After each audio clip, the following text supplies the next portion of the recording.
Hey guys, and welcome to the Halloween review, which is most likely going to be a little bit late. And I apologize for that. Especially to patrons who technically should have gotten this a week ago. Unfortunately, because I have my family in this review, this month has been super hectic, and we could only get together to film this last Saturday. And the only reason we could even do that was because this last Saturday was my birthday and we were getting together anyways to celebrate that. So we filmed for this review. I apologize to you guys. I am amazed that you guys still give me money despite the fact that these things come so infrequently and so late. I do have bloopers, and I'm probably going to try to do some behind the scenes footage and stuff, or not. I'll have some footage, but some behind the scenes, maybe commentary stuff for this review. So you guys will get that, but sadly, because this is Halloween now, I do have to release this review for everyone at the same time. With that said, I want to thank my patrons, and I want to thank my family for being a part of this review. I'm extremely lucky to have a family who, when I randomly text them in the middle of one of my work shifts saying, hey, I got an idea, do you guys want to all get together and be in this Halloween review? You're going to be playing dead people. They don't ask questions and instead just go like, yeah, sounds like fun. I really appreciate that, and it makes me happy to then also see them getting so into it when we are filming. So thank you very much to my family, and thank you very much for to my patrons for being patient with me. So we are going to start the review now, and because I want to get in the spirit of things, I think the setting needs to be a little bit more appropriate for Coco versus the Book of Life. Now, if I were going by the movies, with the Book of Life, technically to get to the Land of the Dead, I would need to die. So we're gonna call that Plan B. But with Coco, all you have to do is steal from the dead, and since today is October 31st, it seems as good a time as any to test that, so I am off to the graveyard. I'll see you guys in a bit.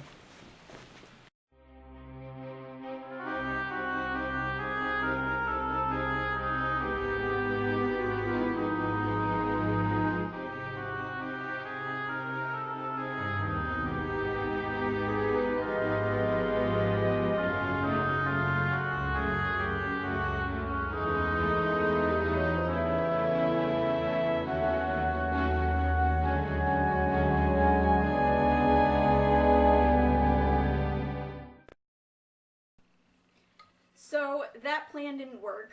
I mean, it might have, but some people got very uppity about me digging around the grave, so I was arrested. I tried to steal from my own family after that, but I'm pretty sure the aunt this belongs to is still alive, so that didn't work either. So all that leaves is Plan B. But death is kind of permanent, so I figure I'm just gonna knock myself out. I really don't know if this is a good idea. It's fine. I've seen the movie. I'll play a guitar for a bowl made out of all of the bowls my relatives killed, and I'll be back before dinner. I have no idea what you're talking about, but I'll support you. No, you're not supposed to support me. That's the whole point. I go on a magical adventure, and then you can support my life choices. Whatever you say. You're hopeless at this. Just hit me with the thing.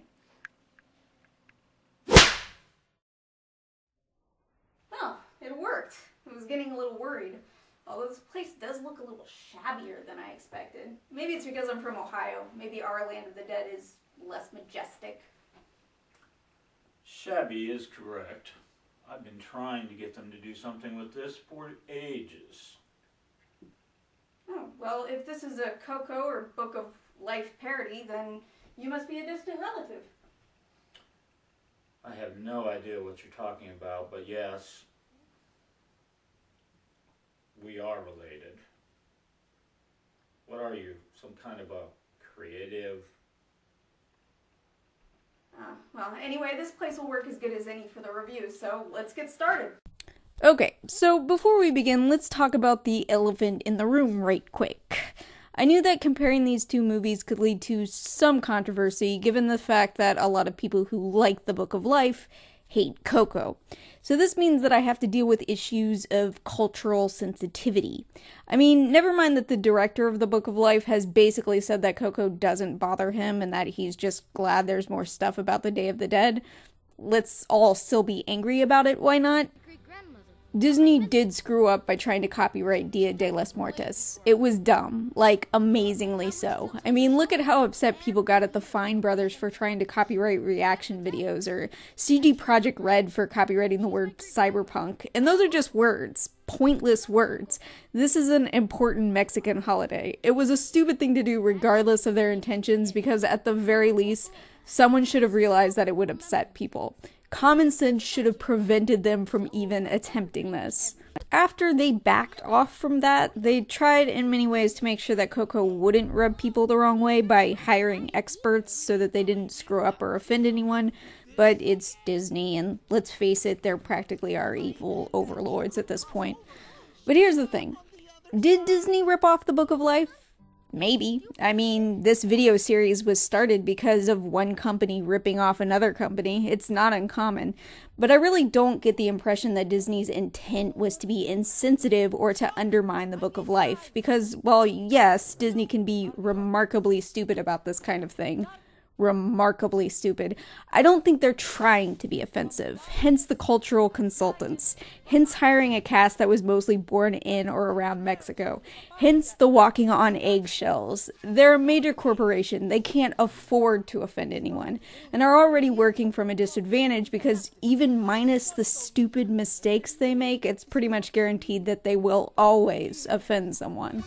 Coco came out 3 years after The Book of Life. It's not going to steal the movie's thunder because the movie's been in and out of theaters and on DVD for years. Even if they did copy it, it kind of can't affect the movie at this point, except for maybe making it look good because it's the underdog and Disney is definitely not. Coco's existence doesn't hurt The Book of Life, and when all is said and done, they're different. They feel different, they look different, they are different. So that really just leaves one very important question, and one I don't really have an answer to. Should people stick to only creating what they know? Should writers and directors and filmmakers stick within their own culture? As a writer myself, I would say that's a little boring. In a lot of ways, trying to write and create outside of your comfort zone leads to more opportunities to grow and learn. I mean, that does very much depend on the creator's willingness to grow and learn. Either way, this lengthy explanation is just to stress that this comparison will be on the merit of these two films as films, not on the controversy surrounding them. So with that aside, what do these movies have in common? Firstly, as I have already stated, the Day of the Dead is an important element of both. Both main characters eventually travel to the Land of the Dead, or the Land of the Remembered in the Book of Life's case, and perhaps the most uncomfortably similar aspect is the fact that both main characters wish to be musicians, even though their families do not approve. At least Manolo is allowed to play his guitar. Miguel isn't even allowed to look out of his window to enjoy the tunes of an Easter egg as it passes by. Other than that, they're pretty different. The Book of Life has a heavier emphasis on friendship and romance with some light family influence, and Coco is very much about family and finding out what is important in life. Let's get to the comparison.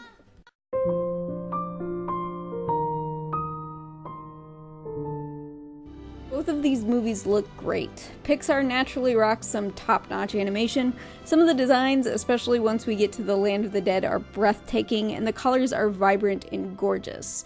The lighting is great as well, as there's a nice contrast between the warm, comfortable lighting of Miguel's home, the exciting and ironically lively lighting of the Land of the Dead, as well as the suitably more dreary lighting in some of the more somber moments. The Book of Life, on the other hand, goes for a much more stylized animation. Because the framework of the Book of Life is a story being told to a bunch of kids on a field trip, the characters look like they're made of wood. One of the motivations behind making the movie look the way it does is that Gutierrez wanted the finished film to resemble the concept artwork. Now, I personally have a huge weakness for concept art. I could look at it for hours, so I can totally get behind this motivation, and I would say that the final product pretty much speaks for itself. The character design and the sets are very visually interesting. Both movies are nice to look at, but I'm going to give this one to The Book of Life because as pretty as Pixar animation is, The Book of Life is just a hell of a lot more unique to look at. And at the end of the day, the part of me that wasted 5 years in art college just appreciated this a little more. Yes, my dear? Oh. 5 years in art school? Ugh, it's worse than I feared. Oh, don't listen to him, dearie. He thinks that art is whatever matches his armchair. I think it's wonderful that you're an artist. Ah, more of them. How do people keep finding me here?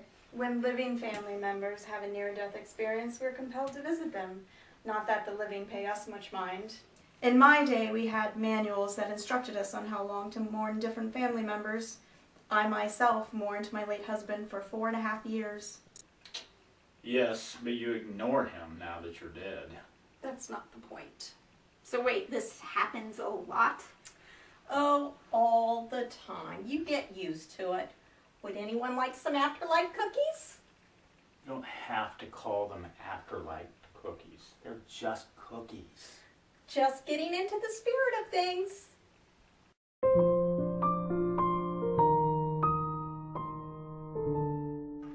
Well, hey, for the first time since Frozen and Moana, we've got two films with a lot of music in them to compare.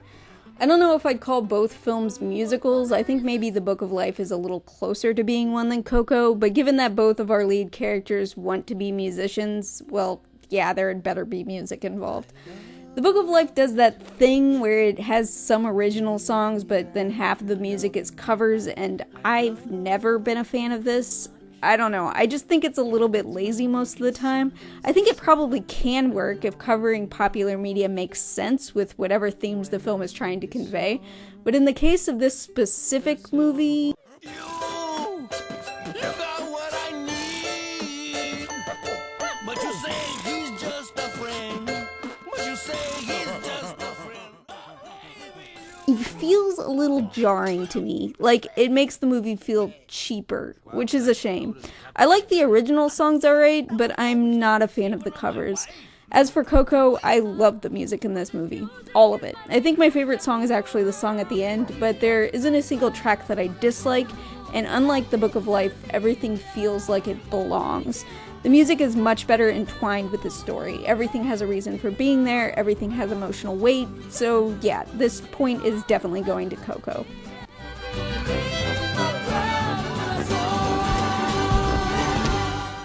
Sorry I'm late, everybody. I overslept. And that's the problem with artists. You overslept, you're dead. Oh, don't fret so much, Thurston. It's his afterlife. He's a growing boy. He needs his sleep. He's not. So you're a musician. Were you in a band? Don't get him started. Yeah, actually, I was in a few. Well, just one, but we kept changing our name. Right before I died, we were called Hard Anarchy. I thought you and I agreed to never be in the same room again. That sounds like rules, man. I don't follow the rules. Oh, I think Hard Anarchy is a lovely name. Oh, it's so nice to have the family together. I wish I had a camera so I could take a photo. In my day, we knew a thing or two about family photos. Why, when my Arsenio died, we propped her up in a corner and took a photo with all of us. You could hardly tell she was dead. Arsenio was my favorite daughter.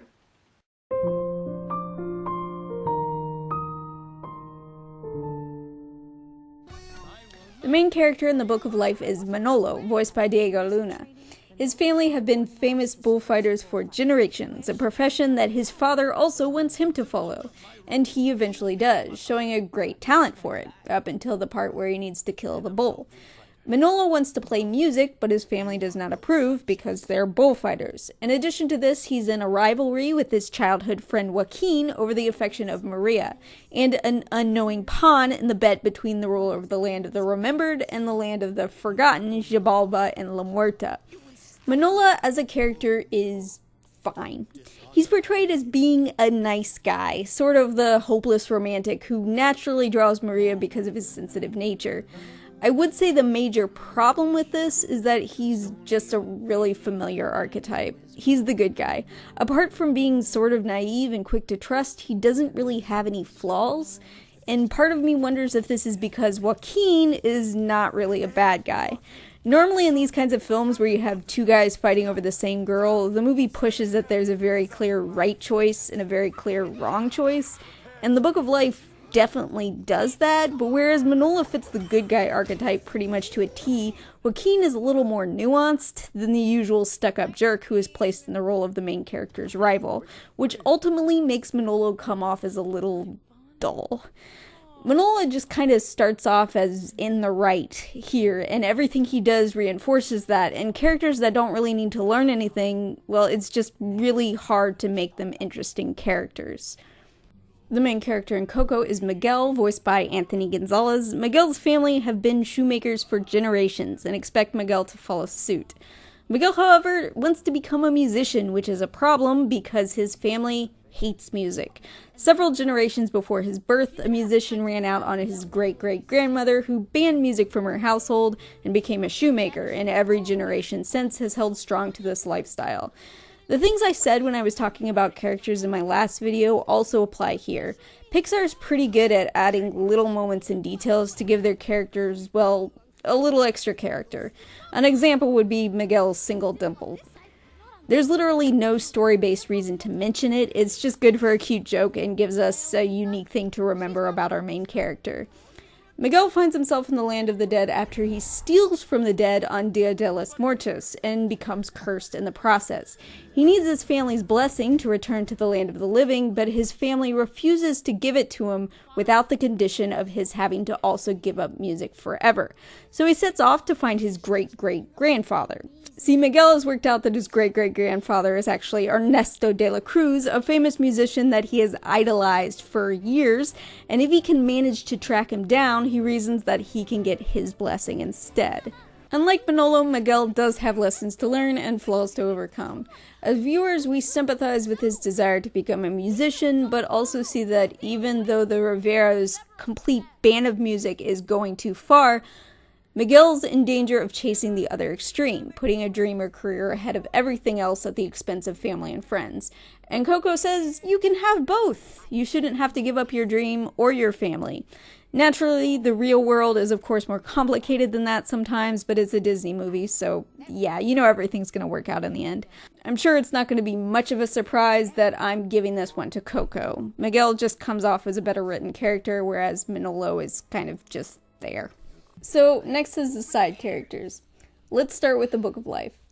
Maria is the object of affection of both Manolo and Joaquin. As a child, she's depicted as something of a free spirit, acting out despite the fact that her father is the mayor. Because of this, she's sent off to boarding school and doesn't come back until she's older and hot. She's alright. To be honest, I find her also to be kind of dull. She's written like your typical strong, independent woman in children's movies, which generally means that she's capable, but not exceptionally interesting. Like Manolo, she doesn't really seem to have many flaws, and flaws are what make interesting characters. I already talked a bit about Joaquin when I talked about Manolo. As far as potential antagonists go, he's not too bad. He was childhood friends with both Maria and Manolo, and also gets caught up in the bet with Xibalba and La Muerta. In this case, he's Xibalba's champion, while Manolo is La Muerta's. And because Xibalba is a cheat, he kind of stacks the deck in favor of Joaquin by giving him a special badge that makes it so that he cannot be injured. Because of this, he becomes a hero and his hometown loves him. Joaquin kind of skirts the line between being the arrogant jerk we mostly see in very simple love triangles presented in family films, and actually not being that, which is refreshing. He does care about both Maria and Manolo, and ultimately does learn his lesson in the end, making him more interesting than both of his childhood friends. Unfortunately, most of the rest of the side characters are either barely in the movie, enough for them to leave an impression, like Manolo's dead ancestors, who I honestly can't think of anything to say about because they really don't do anything, or characters that are just straight up boring archetypes like Manolo's father, who's your typical disapproving dad, or the mayor, who is also your typical disapproving dad. Also, there's these guys who feel like they've fallen out of a worse movie. I'm actually going to include Xibalba as a villain because he's the main antagonist for most of the movie. So that leaves La Muerta, and honestly, even La Muerta is barely in the film, but at least she leaves an impression. She rules over the land of the remembered and is loved by her people. The whole plot is jump-started by her bet with her husband Xibalba, who rules over the much less pleasant land of the forgotten. The bet is on who will wind up winning Maria's heart. She picks the sensitive kid with the guitar, he picks the stronger, more ambitious kid, and that's about it. Unlike Xibalba, who involves himself in the situation because he cheats, she mostly sits back and lets things happen. She's likable, and I love her design, but similar to Maria or even Manolo, she's just kind of in the right, and without flaws. There's also a third mystical figure known as the Candlemaker who keeps the Book of Life, but despite being the keeper of the thing that the movie is named after, he gets even less airtime than, well, those comic relief guys from Standing Hill. He seems like he might have been fun? Oh well. So, on to Coco. Coco also has a lot of side characters, but the movie stays pretty focused on one theme, and most of the side characters are central to that theme. So it feels a lot less like we're being introduced to new characters, only for them to drop out of the movie shortly after. Probably the most important side character is Hector, who is first introduced trying to scam his way into the land of the living by dressing up as Frida Kahlo, and then joins Miguel as he tries to find his great-great-grandfather. He's depicted very early on as being untrustworthy, kind of your typical idea of what a scam artist is, before we spend more time with him and sees that there's definitely more to him than that. I think Hector is probably my favorite character in the movie, and a lot of that has to do with the fact that Coco actually does a good job of setting his character up, so when the twist at the end of the movie comes, you don't necessarily see it coming. I mean, I'll be honest, I definitely guessed it before it was revealed, but I still think it was handled well, and without having to go the Moana route where the twist comes as a surprise, simply because they don't quite give you enough information. In addition to this, he's just a fun character with both silly and serious moments that add to that. Next is Miguel's family, both in the living world and the land of the dead.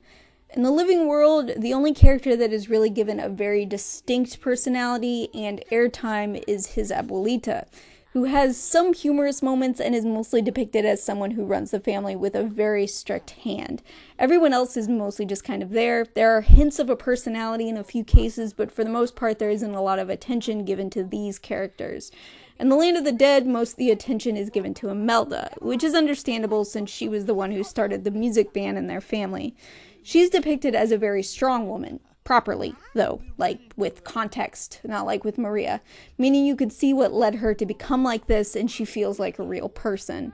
Basically, in becoming independent, Imelda denied herself any sort of vulnerability, so she feels harsh and strict, and we see that break down a bit by the end of the movie. The rest of the characters do have personalities, but similar to the characters in the Land of the Living, it's clear that their actions are mostly decided by Imelda, in the same way Miguel's living family mostly takes cues from his grandmother. The only character remaining besides that is Dante. There's really not much of an equivalent in the Book of Life, apart from Maria's pig maybe, but again, because there's so much going on in that movie, it's barely in it.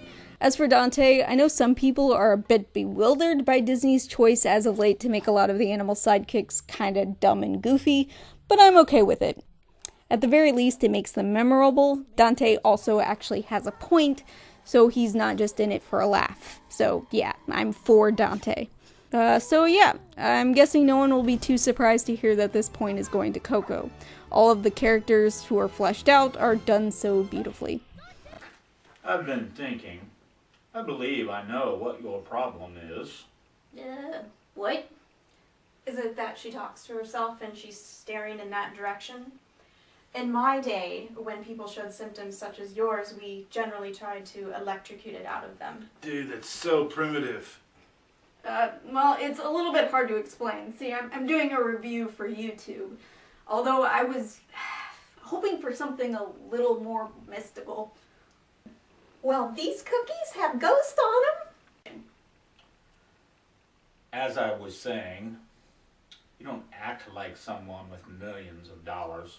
No, I don't have millions of dollars. I don't even have dollars. That's obvious. That's your problem. And that you talk to yourself. Maybe this was a mistake. So that leaves the villain. This time let's start with Coco and the totally not obvious Ernesto de la Cruz. I think everyone suspected that this guy was going to be a jerk when Miguel finally caught up to him, and then we were like, actually, he seems like he's not so bad. Oh, no, he's a complete monster. Right. Frankly, while I enjoy aspects of this character and some of his interactions with the other characters, I find De La Cruz to be, unfortunately, a very boring villain. Not only have we done this before in a Pixar movie, no less, the whole main character's hero winds up being a laughably evil villain, but it's just too predictable. He's too predictable. The one character in this movie has no depth whatsoever. Even so, I may have given the point to Coco anyways if the Book of Life only had Shakal, who is so insignificant a character that I constantly have to check on his name on the IMDb page while writing this. He winds up being the ultimate villain, and if De La Cruz is one-dimensional, then Shakal may as well be a mean-looking cardboard cutout. The only thing that connects him to the main story is Joaquin's badge, and while he's mentioned earlier on, he doesn't show up until the end of the movie. Fortunately, Xibalba winds up being a way more interesting and way more fun villain. I do think that maybe his personality shift towards the end of the film is ever so slightly hard to accept, considering he legit killed the main character. I mean, we're all just okay with him now. But I'm willing to overlook that because it does make him more unique than most villains in family films. You generally don't expect the bad guy to just admit that he's lost when the main character overcomes the obstacles set out for him, and it subverts your expectations when he does. In much the same way Joaquin is a much more interesting other guy, Xibalba is a more interesting villain. So this point goes to the Book of Life. I'm gonna play whatever I want, man. Have to keep playing that Yeah, I'm thing. gonna keep playing. You could get a job in the You can do meatpacking industry. anything with him to And get him get to a job stop at the playing. tender No one wants to age. hear about the meatpacking industry stop anymore. smiling. You could work in the Good God. pickling room. Man, things The were so little like leaguers behind the working. times back when you were alive. It was My dumb, goodness. man. Like you didn't even know what kind of like, oh, you know. This was You're most impossible. certainly a yeah, mistake. whatever.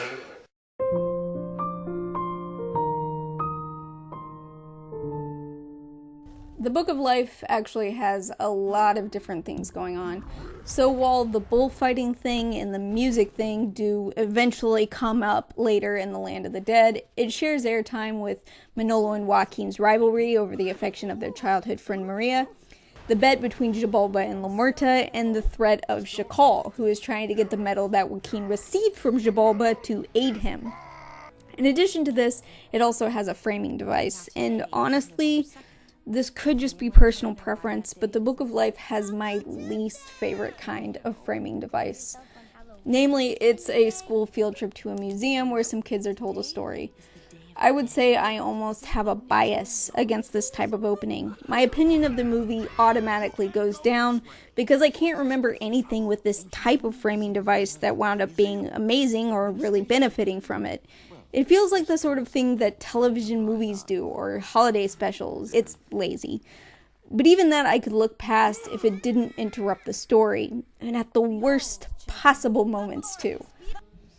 During Coco, I got choked up in the scene when Hector was playing for his daughter and outright cried during the end scene. Yeah, you know the one, because Pixar is good at punching you in the feels. Could you imagine how much less effective those scenes would have been if they'd been interrupted partway through by some kid crying dramatically or breaking up the moment to exclaim how sad it was? Because the Book of Life cuts right after Maria supposedly dies and Manolo does die so that the kids can complain about it. Way to break up the tension, movie. Cutting this framing device would lose the film nothing. You could still find a way to make the characters wooden dolls, and no, the reveal at the end that the museum curator is actually Lomerta is not necessary either. It's also just horribly, terribly cliche. And while we're on the subject of things that could easily be cut from this film, Chakal is not needed and didn't add anything. A lot of the stuff in San Angel could have been shortened so that we could spend more time in the land of the remembered and the land of the forgotten. In fact, most of this movie should have been the land of the dead. It should be the main character trying to win his life back so that he could be with his love. All of the rest of the stuff just gets in the way of anything having any kind of impact. For one of the only children's films in America about Mexican culture and the Day of the Dead, this movie has so many tropes and cliches that I've seen in so many other movies. And frankly, that's sad to me. Because the movie looks amazing, the designs are awesome, and I feel like the unique visuals deserve to be in a more unique film. As it is, it manages to fall just above, for me. Joining movies like A Monster in Paris, where only one or two elements save it from being forgettable.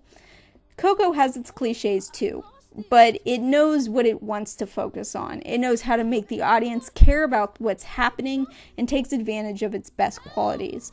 It doesn't ever feel like a part of the movie doesn't fit or that something could be cut out without affecting the film as a whole. Everything feels necessary for building the story and the characters. While I can't even pick out a theme in the Book of Life because it seems to be trying to juggle so many, Coco is firmly about family and does a good job of sticking to that theme. So, Coco gets the final point and wins. I got a bad news yesterday. Did you? What is wrong with you people? Yesterday. I can't get wisdom or mysticism from this. It's like a normal family get together. So thick that you couldn't see the nose in front of your face. Yeah, I know what you mean. Like my Uncle Warren, he was always like coming to Thanksgiving, telling me about how he was like at Woodstock and whatever. I was like, whatever, For us, it was Aunt Eunice. We get it. You're a professional mourner. I don't need to hear about every single dead body. Get over yourself. I'm glad those two didn't show up. They're completely nuts. Oh, I like Eunice, although she could stand to wear a bit more color. What is happening? It's family, dear. Oh, I get what you're saying. You're saying that every family is a little bit nuts and we should still spend time together. What's important is that you have a family to spend time with. No. No, You got it all wrong. No. See, like, that reminds me of my Aunt Riviera. Remember Aunt Riviera? She would like show up and she'd be like, let's take My animated heroine. drugs or something, guys. Thanks for watching. No, whatever.